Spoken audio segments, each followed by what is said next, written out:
Elhamdülillahi vahde ve salatu ve selamu ala Resulillah ve ala alihi ve sahbihi amma ba'd.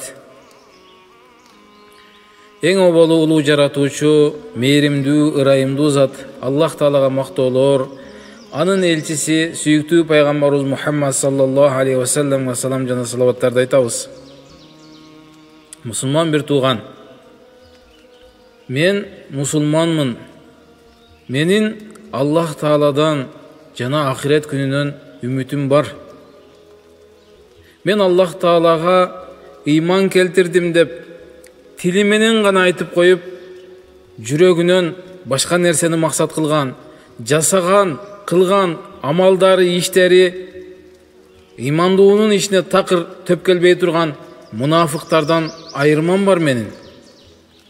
Мен анткени Аллах Таалага ахирет күнүнө чындап ыйман келтирип, эртең кайрадан тирүүлүү болгон кезде ар бир жасаган амалыма жооп берем, ошол нерсеге жооп бере аламбы деген жүрөгүмдө коркунуч, жүрөгүмдөгү оргуштап жаткан ыйман мени жөн эле убактымды, дүйнөдөгү убактымды жөн эле кетирип жиберүүдөн тосот.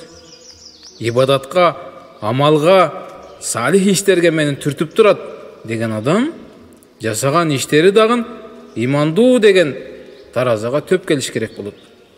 Ал ар бир жасаган ишини максаттуу жасайт. Максаттуу жасайт. Кандай? Ошо ар бир жасаган амалы дүйнөгө келген максатына ылайык келеби же жокпу? Эгер ылайык келсе, анда жасайт, ылайык келбесе, анда таштайт. Ошол нерсени биз айттык, ихлас. Ихлас жасаган ар бир амалын Аллах үчүн кылып, ошол амалдан Аллах тылдан башка бирөөдөн кандайдыр бир нерсе үмүт кылбаган. Эми мына ушул мен ыймандуумун деген адамга дагы бир тийиштүү нерсе, ал өзүнүн чөйрөсүн, өзүнүн жакындарын ой жүгүртүп кароосу. Башкача айтканда, ал кимдер менен жүрөт? Менин жанымдагылар ким? Мен эң жакын деп аткан, мен жакшы көргөндөр, мен кимдерди жакшы көрүп жатам? Мен пайгамбарды, пайгамбар алейхиссалату вассаламдын сүннөтүн жакшы көрүп жатамынбы? Мен сахабаларды жакшы көрүп, алар жүргөн жол менен жүрүп жатамбы деген ой. Эми эгерде мусулман мына ушундай жүрбөй турган болсо, анын башына башкалардын, ал өзү ыймандуу, жүрөгүм таза деди. Эми таза, жүрөгү таза эмес экенин албетте Аллах Таалага белгилүү. Бирок өзүнүн жүрөгүндө жүрөгүм таза деп жүргөн болсо дагы, башка Аллах Таалага күнөөкөр болгон, Аллах Тааланын буйруктарына итаат кылбаган коомдор менен аралашып жүрүп, алардын башына келген балеге кошо кириптер болуп калуусу мүмкүн. Анткени пайгамбар алейхиссаламдын хадисин Айша энебиз риваят кылат. Калат айтты, каля Расул саллаллаху алейхи ва саллям, Аллахтын элчиси саллаллаху алейхи ва саллям айтты: "Ягзу джейшун аль-Каба, фа иза кану би байда мин аль-ард юхсафу би аввалихим ва ахирихим." Бир күнү аскер, чоң аскер Кабага жүрүш жасайт.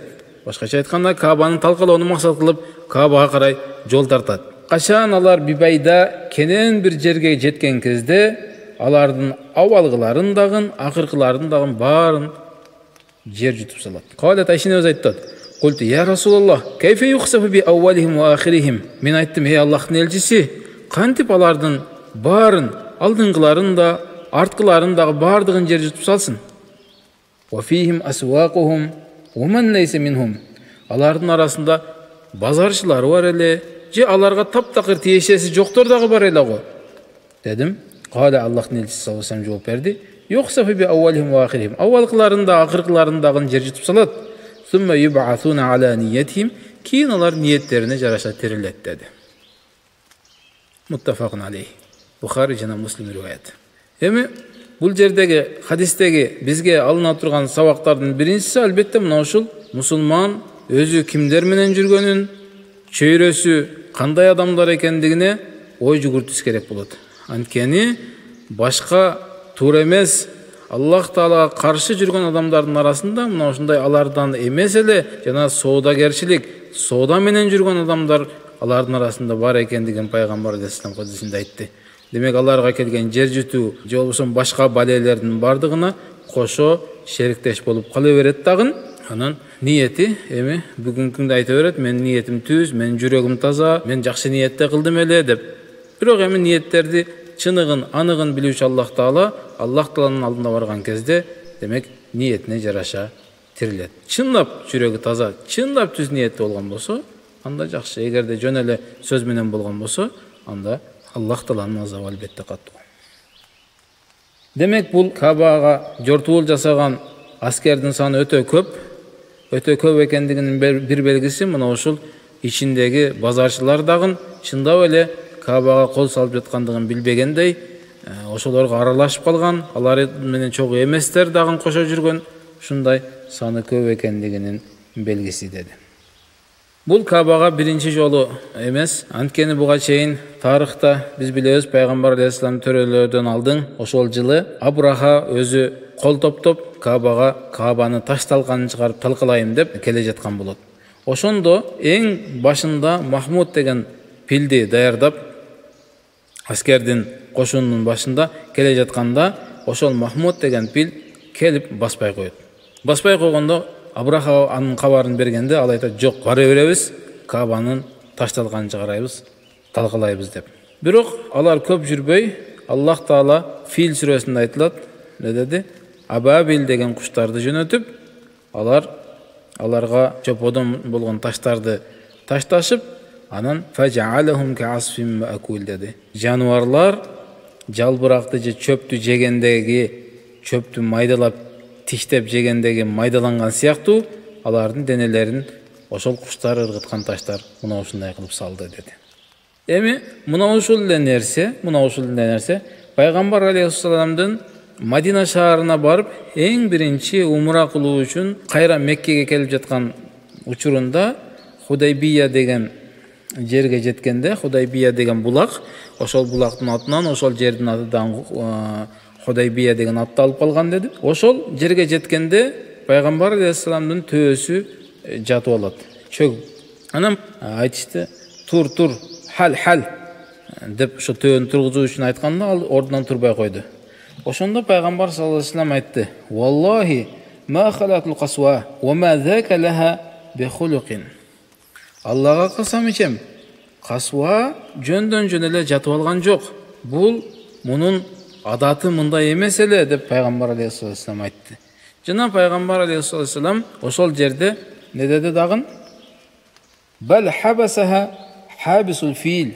Балким бул төөнү кармаган филди кармаган заттыр деп пайгамбар алейхиссалам айтты. Жана пайгамбар алейхиссалам өзүнүн жолун андан ары улаган жок. Ошол жерден кийин Мекке мушриктери менен келишим түзүп, Худайбия келишими деп аталат. Мусулмандардын көпчүлүгү тур эмес кылдык, же болбосо тур эмес келишимге бардык дегенде ойлорду айтышкан. Бирок кийин жыйынтыгында булар мындайча айтканда, тарыхчылар айтышат, өздөрүнө көп нерсени алып алгандай, келишим түзгөндөй болгону менен Кабаны өздөрүнө алып, ачкычын пайгамбар алейхиссаламга берип койгондой эле болгон деп. Абу Бакр радиаллаху анху дагы бул окуя тууралуу "Ва кана а'заму фатхин фил ислам мин ал-Худайбия". Исламда Худайбиядагыдай бир чоң ийгиликке жетүү болгон эмес деп айткан. Демек бизге дагы сабак, кайсыл бир учурларда бир жолго сапар алдык, же жакшы иштерди ниет кылып, максат кылып баштадык, ишти максат кылып баштап, эми ушундай кылайын десе, кандайдыр бир себептерден же бир машина бузулуп, же бир ооруп калып, ден соолук болбой калып, же убакыттан уткуруп коюп, мына ушундай болуп ошол иш токтоп калган болсо, лаалла хайр, балким бул биз үчүн жакшылыктыр. Жакшылык деп кабыл алуу керек. Аны жер тепкилеп, болбой калды да, мындай болду деп, анан өмүрүнүн акырына чейин ошондо ушундай болгондо мен ушинтмекмин. Жок, биз баягы айткандай, тагдырга ыйман келтирген инсандарданбыз. Тагдырдын жакшылыгы дагы, жамандыгы дагы Аллах Тааладан. Башыбызга келген ар бир нерседе биз үчүн жакшылык бар экендигини билишибиз керек. Демек, Аллах Таала Каабаны сактап койгон. Өзүнүн сөзүндө стадил айтат: "Ва ма юрид фихи би илхадин би зулмин нудикху мин азабин алим." Эгерде кимде ким мына ушул Каабага кандайдыр бир зулумдук, бузукулук кыла турган болсо, биз ага өтө ачуу азап таттырабыз деп Аллах Таала айтты. Демек биздин жогоруда айтылган хадистен Кабанын сактап койду Аллах Таала, бирок ошол Кабаны бузуу максатында, Кабаны талкалоо максатында эмес болгон адамдар дагы ошолорго түшкөн азапка кошулуп чогуу кириптер болуп калды. Ошон үчүн мусулман адам өзүгө жакшы чөйрө тандап, жакшы досторду тандап, аларга келген бале өзүнүн дагы башына бале болуп калбоо үчүн ойдонуусу керек болот да. Аллах Таала бул тууралуу өзүнүн сөзүндө Анфал сүрөсүнүн 25-аятында айтып атат: "Стадилла ваттaqu fitnatan la tusibanna alladhina zalamu minkum khassa wa alamu anna Alloha shadidul iqab." Силер корккула фитнадан. La tusibanna alladhina minkum khassa. Силердин араңардагы зулум кылгандардын өздөрүнө гана жетпей турган, башка айтканда зулум кылгандардын өздөрүнө гана түшпөйт ал азап. Фитна. Ошодон силер корккула деди. Ва аламу жана билгиле анна Аллоха шадидул иқаб. Албетте Аллах Тааланын азабы, жазасы өтө каттуу деди. Эми бул жердеги фитна деген сөздү муфассирлер айтышат. Фитна деген сөз бул адамдарды жакшылыкка чакырып, жамандыктан кайтарбай коюу. Мына ушул фитнадан силер корккула. Адамдарды жөн эле аралашып жүрө берип, аларды жамандыктан тыйбай, жакшылыкка чакырбай коюп, аралашып жүрө берүү деген фитнадан, мына ушул нерседен силер корккула. Анын жазасы алардын өзүнө гана түшпөйт деди. Жана билгилесилер, албетте Аллах Тааланын азабы катуу жана оор.